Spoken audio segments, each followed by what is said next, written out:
Now we're going to take a look at the function buttons on your Furrion Fireplace. Upper right hand corner is your power button. Of course, you push it once to turn it on and once to turn it off. Right below that you've got a little timer button, a sleep timer, so you can actually set the fireplace to shut off after a certain amount of time, and as you can see there, it goes all the way up to 8 hours. 1 through 8.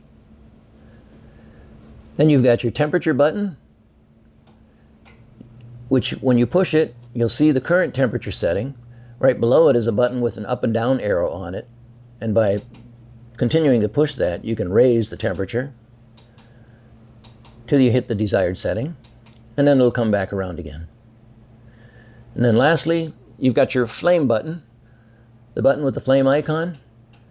That allows you to set the level of your flame, if you will. You see it's set on level 4 now, defaulted to level 4. If you keep pushing it, it'll lower all the way down to level 1 and then eventually off. The fireplace also has a safety device. If something is placed too close to the fireplace, within 6 inches of the fireplace is going to automatically shut down and a red LED light will flash on, and then the fireplace won't come back on without resetting it.